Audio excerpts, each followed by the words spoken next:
The new manager's come in and he's excellent. I remember someone shouting from the dugout, "Cross it." And I remember thinking, oh, it's a bit central. Will hit it early. I worry for some of the young players in the changing room. And we saw it at the World Cup. Abuse directed at England players following last night's defeat. He was the only meeting I had, and that was it. Hi everybody, I'm joined here by one of the finest athletes Devon has ever produced. I'm joined here by Mr. George Friend. George, good to see you today. Yeah, nice to see you, and thanks for the very, very good intro. Never been introduced as well as that.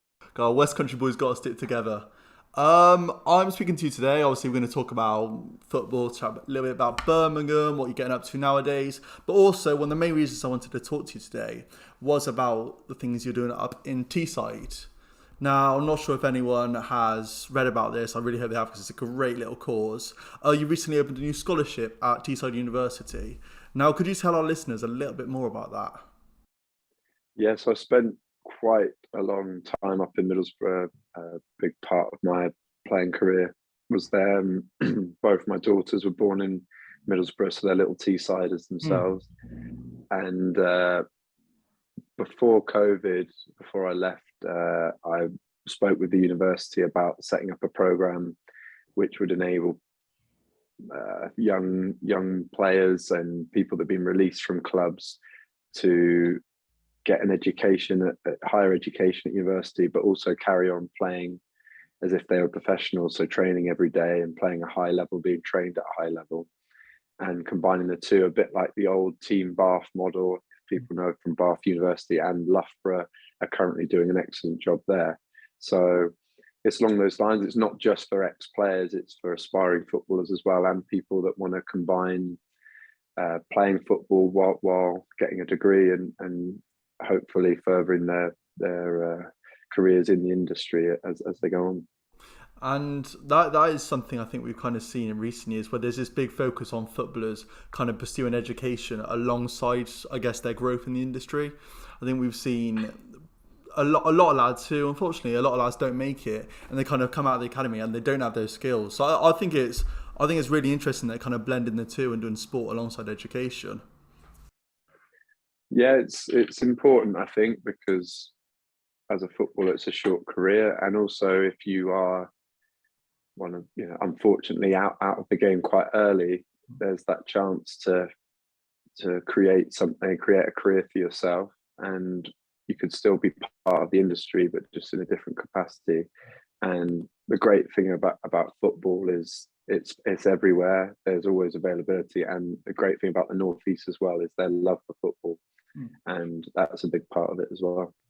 And of course, as well, we've seen, particularly, I think, during COVID, the need for exercise, for mental health, for these students who need to blow off a bit of steam whilst doing their studies. Something like sport is perfect for that.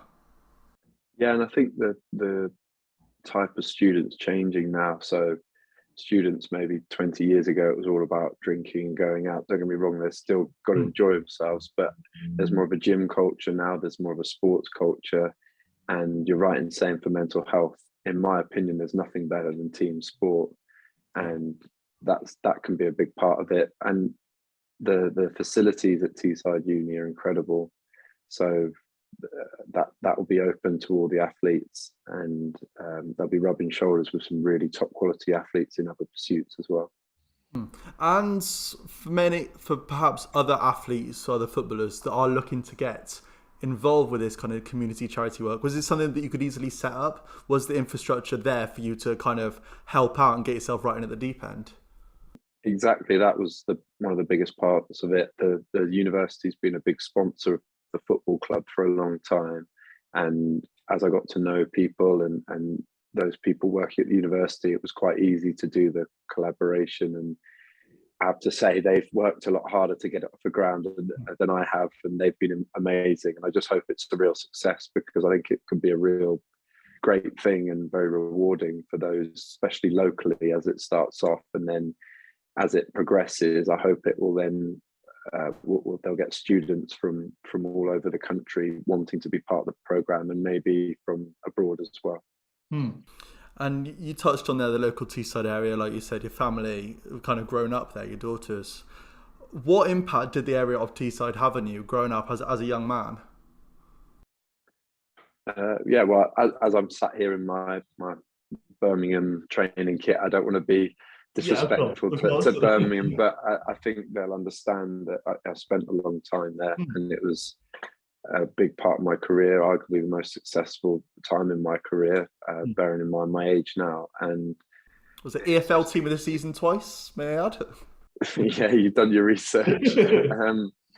And yeah, it was a big part of our family life as well. And the fact that my two girls were born there, and my wife we were living up there on our own, no family. My wife's parents did come up for a little bit, but it's quite a long way up if you've ever been there. And we made a real life for ourselves. And now we're back in the Midlands, where my wife's originally from, and Nice. that's lovely as well. And they're able to feel really at home here as well. So I feel like I've got two areas that are close to my heart, to be honest. It's really nice that. I before we move on to chatting about Birmingham, there's one thing I have to admit to you. I think on a weekly basis, I do go back and watch that goal you scored against QPR. Now, I'm not a QPR fan or a Middlesbrough fan. What a goal. What was the thought process behind that when you took that shot? I'm not sure really. I think the best things you do when you play is when you don't think, and that might sound really stupid, but it's when you just do things without thinking off the cuff. And that was certainly one of those moments. And I remember someone shouting from the dugout, "Cross it." I remember thinking, well, it's a bit central to cross, so I might as well hit it. And yeah, and it was pretty sweet off the boot, and that doesn't happen very often for me. So it was a nice one to have there. No, I must admit, I'm pretty sure I milk it on our social medias about once a week. So always No, done. there's not much other content, is there? So you have to use that one from when it's my goals. Yeah. Oh, amazing. I know you touched on earlier about mental health, and I kind of wanted to bring it on to some more community work I'd say you are involved with is Arwen. Now, that's something that I'm quite involved with as a social media manager myself. What was the inspiration kind of get involved with Arwen as a social media tool? It originally came through Midas, the management company. Very close with Steve Wood, who's obviously the owner and my agent all my career. And I'm not really from the social media generation. I've just missed it, I think. And although I am on social media, I don't really get it. But what I do understand is the impact it has in terms of the abuse on there. And I've got, like I mentioned earlier, two daughters, and I worry for them, if I'm going to be completely honest. I worry for some of the young players in the changing room. And we saw it at the World Cup with the lads missing the penalties and all the abuse, and there's been countless amounts since then. Every day, every second, someone's getting abused on social media.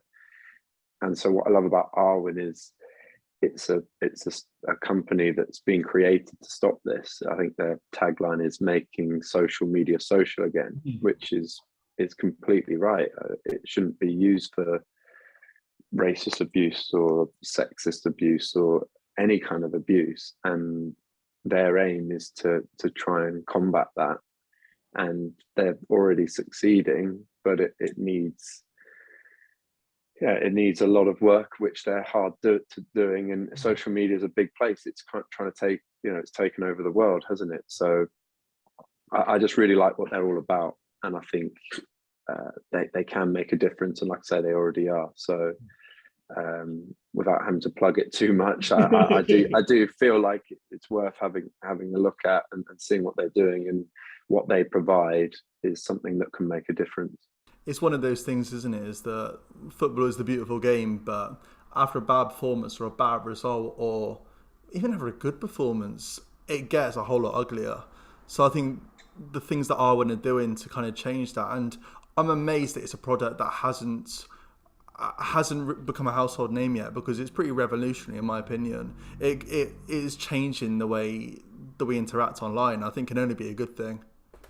Yeah, I mean, and the software and the coding, programming. I don't want to get too technical. It's not my area, but what they're using to combat it does work.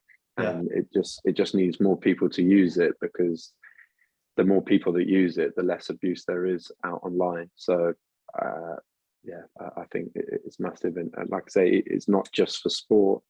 That was a big thing for me. I think, like I said about my daughters or family, it's not just about sportsmen and women. It's everyone really. It's kids at school. It's everything. I'd like to turn things to football because I know we discussed community work and charity, etc. And I want to take you back to the Devon days. We're going back down south, back to the glory land. Talk to me about your route into football, because I know it was quite unique compared to a lot of other young lads that you probably grew up playing with. Yeah, it's very topical actually, because I've been watching with my wife the program about the lads in North London getting trying to make it in the game. Oh, And yeah. there's a documentary on that, and my wife turned to me and she's like, how did you make it in the game knowing where I've come from? Obviously it wasn't in a city. It was the complete opposite. It was a farm in an area and a school that only played rugby, with a family that didn't know anything about football. Yeah. But I guess it's this country, isn't it? It's football mad, and there is always a football pitch and an opportunity. And even in the darkest depths of Devon, there was an opportunity, and I've enjoyed playing it. And I did that and rugby hand in hand. Oh, yes. So you could have been a rugby player then? Well, no, I'm not saying that, because I probably wouldn't be sat here now the way it turned out physically. But so I did both. On a Saturday, I'd play rugby, and on a Sunday, I'd play football. And then I had to make a decision when Exeter City said, "Do you want to join?" At about 17, so I gave up rugby, and then when I was 18, signed professional with Exeter just after finishing my A levels. And is that how you came across Steve? Obviously, Steve Midas. Is that where the kind of the relationship blossomed? Yeah, it was. I mean, he must have thought, who's this guy and his dad? Because my dad hired out a whole hotel suite for us to meet in, with sandwiches and everything. And there was three of us sat there in this massive table in this huge room, but we didn't really know what we were doing. And Dad, his background was working for the UN and things. I didn't think he realised we could have just met at a coffee shop, but yeah, he went all out, and I think Steve found that quite amusing. But it was good. I asked someone who I really trusted, someone called Eamon Dolan, who's passed away now, but he's one of my most influential coaches, and he just said, you need to speak to Steve at Midas. And so he was the only meeting I had, and that was it. And I think it's about 17 years I've been in the game now, and Steve's represented me the whole time, and many other players as well. So, and without all those sandwiches, who knows what would have happened? Yeah, exactly. I want to turn it now to Birmingham. Like you said, you're in the kit there, looking far more dapper than I am. How are things? Obviously, you've just come back from injury. How are you feeling? How are you doing? Yeah, I feel good. I mean, the new manager's come in, and he's excellent, all his staff. And what I love at the start of this season is all the young players as well are doing really well. Got some really talented young players, and they're really stepped up. So I'll tell you what, I had some questions about the manager and the new young players. You literally going through my list here. Oh, really? Yeah, it's like we've spoken. Yeah, it's got a good feel about it actually, and I think the club's it's not had that feel for a while maybe, and everyone's very hopeful. So quite happy to remain dark horses, I think, just under the radar and just get on with our business. And yeah, I'm excited. I'm one of the older ones in the group, so I might not play as many games as perhaps I used to, but I still want to be part of it as much as I can. And I think I show my commitment and still feel I'm valuable to the group in that way. Because that was what I wanted to ask you. I know Birmingham have really shown the quality of their academy. I think for the last few years, but particularly this season with the likes of George Hall, Jordan James, Josh Williams coming through. I'm not going to call you an elder statesman, but as more experienced man in the dressing room, what kind of role have you taken on with these younger lads coming into the fold? In terms of technically and the skills side, all of that, there's nothing I can add because they're all far better than me and I ever was. They're really talented lads. In terms of perhaps the mental side and the games and things and training, I try and just talk to them, not massively. I don't want to, because they're doing so well, they're doing really well. But I think I like to think that if they needed to speak to me, they know they can, and I've made that clear. And I just want to see them do really well. I want to see them play loads of games, and weirdly, I want to see them move on to bigger and better things. But I don't as well because it means we'll be losing some good players. So hopefully not too soon, but at some point they do. And I wanted to turn that. Is there anything that these young lads have taught you as a player? Well, first of all, not as a player, they've taught me a lot of lingo, like Go on. what you're supposed to say nowadays. What were some of the words? Leng. Leg, yeah. Yeah, you can say a girl's leng. I'll tell Kerry later she's leng. Yeah, all sorts of different words. Gara, something guaranteed. You just say Gara. So that must be Midlands thing, surely. This interview's Gara going to get some big hits on live. Always. But yeah, it doesn't really work for me. But it's interesting. They do fill me in with all the lingo. Not that I use it because it'd be a bit weird if I did. You just used it. But like their enthusiasm and their ability, I've just is crazy. So it's great to see that, and I'm really enjoying that. No, it's good. It's quite nice to see. I always like it when there are these teams that, despite being monumentally famous and successful, I think Birmingham are a major club, and you see it all over the place. It's nice that they still have a core of kind of Midlands players. Like I said, a lot of these young players have come through. John Eustace, who's the manager, obviously he's from the Midlands. Troy Deeney, who came back last season. How important is it for you that these teams have this kind of local player base, and is it something that really drives you on in the dressing room? I think the best teams I've been part of have had a few local lads in it, and not just squad players, but big players for the team. And whether it's, like you say, a young player coming through or an older player like Troy, we had Jonathan Woodgate and Ben Gibson at Middlesbrough. We had Carl Henry all the way back in my Wolves days. People like that, they're just from the area and they know what it takes, and the other lads can feed off that. And I think it's very important. So to have quite a few now in the squad that are all local, I think it's huge, and it's good for the fans to engage with them as well. And he's one of our own chant, it actually does mean something. Although it's banded about, it does mean something, and it means something to the player as well. It's the connection, isn't it, to the players, that I think if you had players from the outer area, whilst they might be amazing players, seeing someone that you know through someone else, or having those ties to community, I don't think there's anything like it. It's what football's all about, really. Exactly, and the more engagement you can have between fans and players, the more success there'll be, without a doubt. Yeah, I was going to ask you as well. It's not really football related, but obviously being in the Midlands and being in Birmingham throughout the summer, what was it like having the Commonwealth Games there? It was great. The traffic wasn't good. No, it was great. We went to see some of it, and there was a real feel-good feeling around everything, and everyone organising it in terms of all the volunteers as well. It was a great atmosphere. It really was good. Did you get to go and watch any events?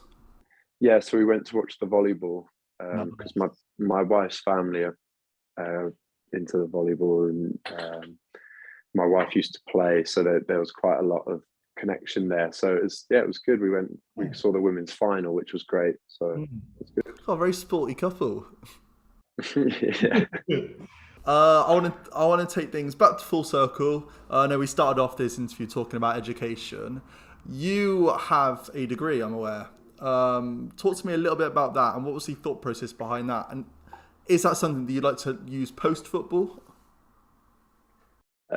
Yeah, so I've got a journalism degree, and I did it while I was at at Middlesbrough. I was about 24, 25, and I remember a bit of advice Steve gave me at Midas, saying just try and get as many things in place as you can, and different avenues you can go down for when you retire. And that would be one of them that I'd be interested in, is like the broadcasting side, whether that's to be a pundit or something related to that. But then also doing my coaching stuff, my recruitment things, and then a bit of property stuff as well. So there's 4 different lanes there that actually, another point he made is that they're transferable as well, and they can overlap. So we'll just have to see. I mean, I am getting to that age, and I am having to think about it, but getting things in place was important, and what is important, and I'm pleased I've done so. There's still a lot of learning to do.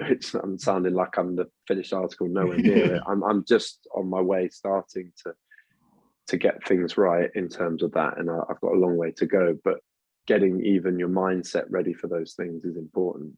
Yeah. And is that something that you then try and bring on to the next generation of players, not only in the dressing room, but also on the PFA, where I know that you're a board member? Yeah, so on the players board there, and it's tackling obviously a lot of issues, and just trying to get the union as strong and the best way to support its members. I'd have to say that the way football's moving, people are a lot more clued in and a lot more well prepared than it used to be. And the young players, I don't know if it's through the internet, social media, all these things, they're able to be a lot more clued in, and it's great. And they're pretty smart, to be honest, a lot of them. So what's that clued in about? As in their careers post football, or? Yeah, I think just being more aware while they're young that they have to be careful with their money, or they have to be thinking about not their future because they're still young players, but just being a bit more sensible in that respect. And they're confident as well, a lot more confident, I'd say, than a long time ago when you're a young player. So I think that helps, because they're able to ask questions, or they're able to push themselves into different environments and different circles. And I think, again, social media helps that, because they're more of a brand themselves as well. So I wouldn't say I walk around trying to give advice to people. It's not really, I'm not qualified to do that at all, but I'm always happy to, probably more likely to say about mistakes I've made or things I would have done differently. And that's probably the best way I could advise, rather than trying to do anything else. Well, I'll end this video here. George's socials will all be in the comments below. Go follow us on Midas, on Instagram, Twitter, the usuals. You know where to find it, all in the description. And yeah, thank you very much, George. Nice one. Thank you very much. Cheers. Cheers. Bye.